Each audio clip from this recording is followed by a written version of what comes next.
confused too. I get so many clients and people that I meet, even family and friends, still they're so confused what the difference is between functional and conventional medicine. So in this video, I'm actually going to show you the difference between the two. So for those of you that don't know me, hi, my name is Ruby, and my mission is to help you get to the root of your problem and bring balance to mind, body, and spirit so you can live a supercharged life. So to start with, what is conventional medicine? And it's often also other related terms that are used for conventional medicine are modern medicine or Western medicine, just to give you a little bit more information about it. But let's walk through what's the exact definition that's actually presented by cancer.gov, NIH website, and I'm going to give you word for word just to show the exact definition. Conventional medicine: a system in which medical doctors and other healthcare professionals, such as nurses, pharmacists, and therapists, treat symptoms and diseases using drugs, radiation, or surgery. So conventional medicine actually identifies your symptoms and then diagnoses an illness or condition based off of those symptoms, for which then there is a treatment protocol, or it's planned out via different routes such as medications, which fall in the drug category, and radiation or surgery. So it focuses on really treating those symptoms versus we'll see the difference between a functional medicine.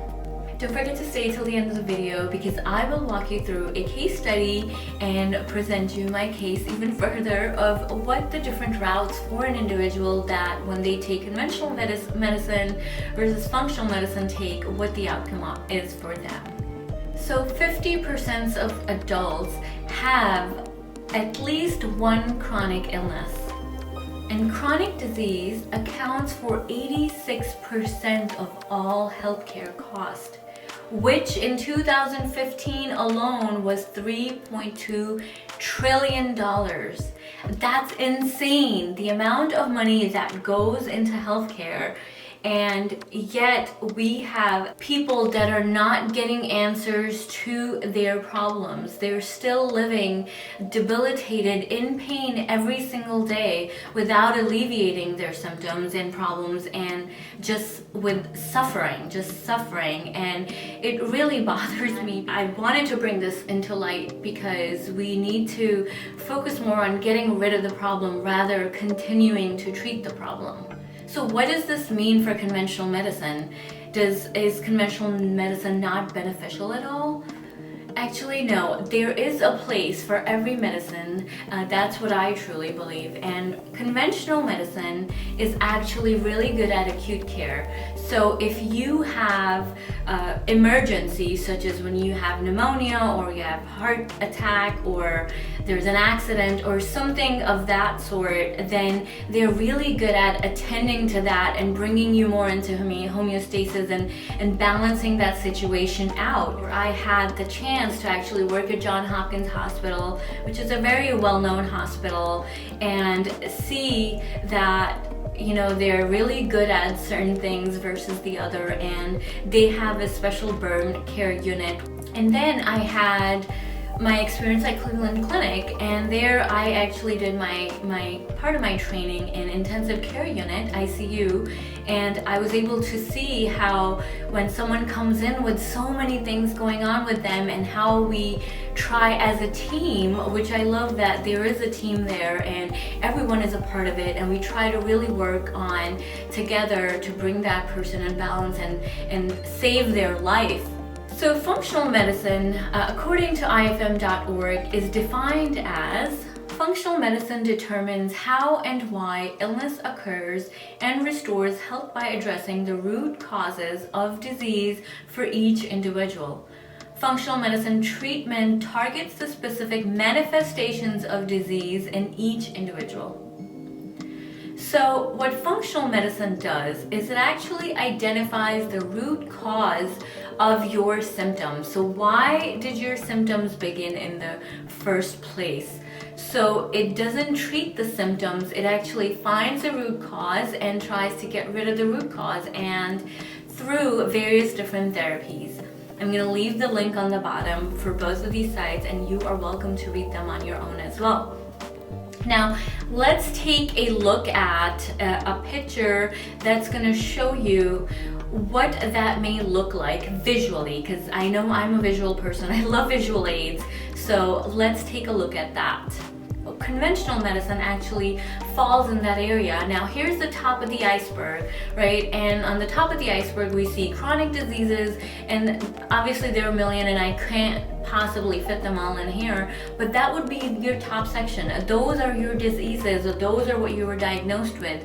So chronic disease is very much like looking at the iceberg, looking at the top and not looking at what's actually driving or leading you to that diagnosis.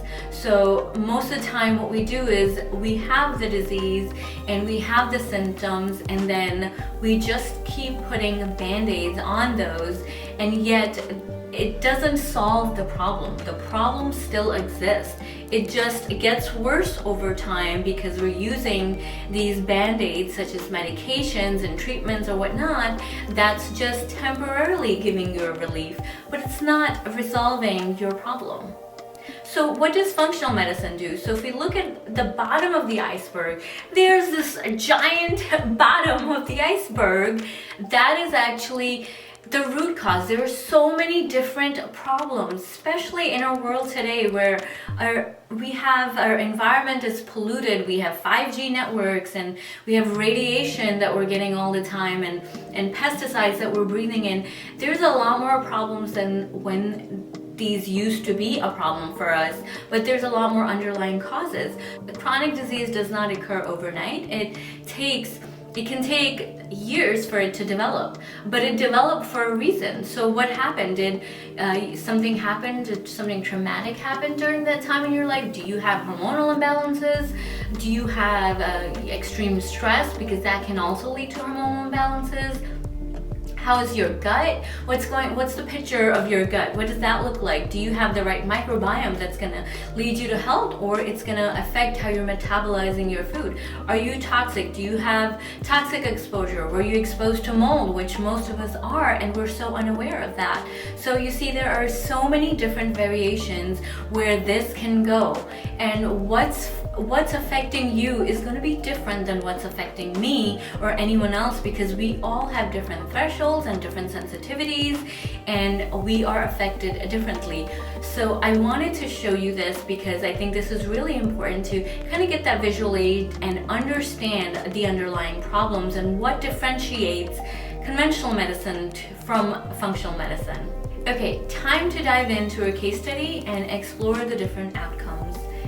So let's take a female, and we have a female patient that goes to a conventional doctor or practitioner, and she complains of bloated belly, brittle nails, chest pains, constipation, indigestion, and fatigue.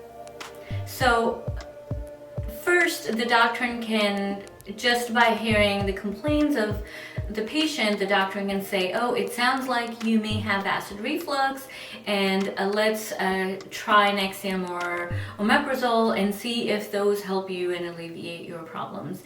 And you may even get a list of food, at least that is going to show you how it contributes to acid reflux, and by eliminating that may be helpful to you.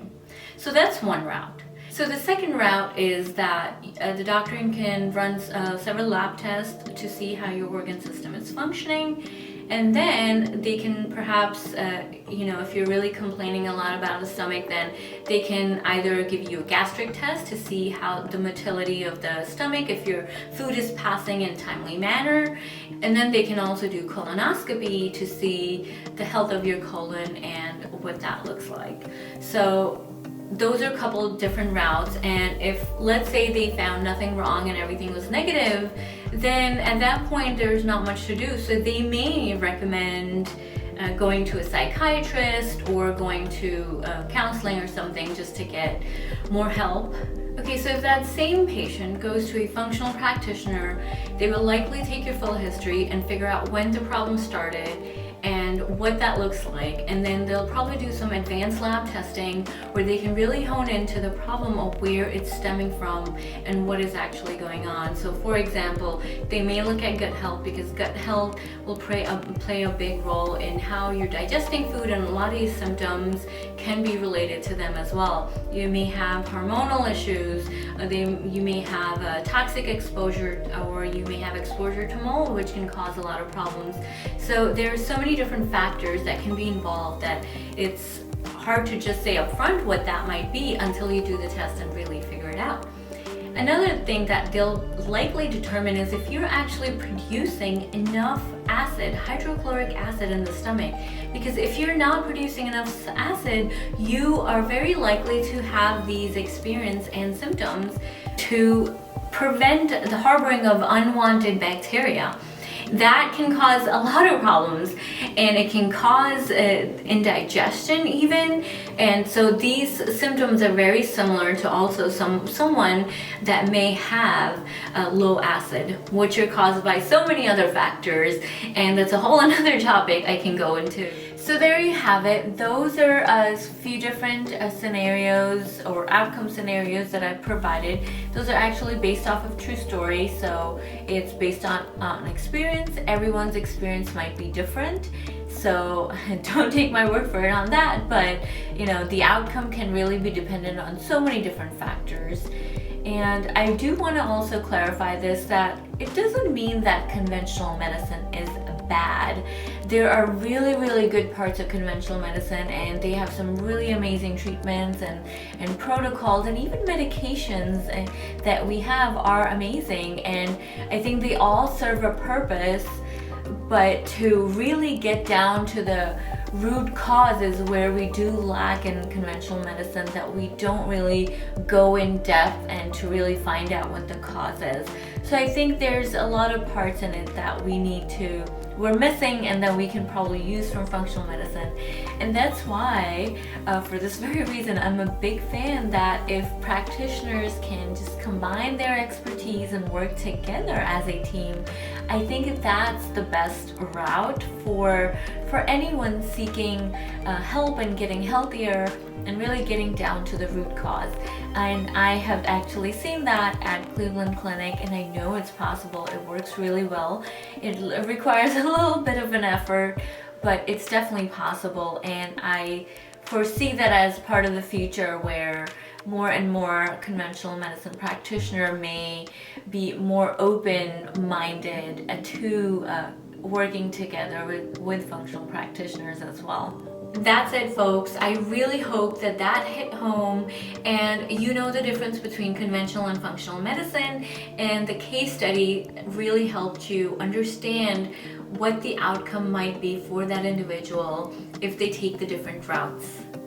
Don't forget to subscribe, and don't forget to turn the bell on so you can get notifications when the videos go live. With love and gratitude, I hope you have an amazing week.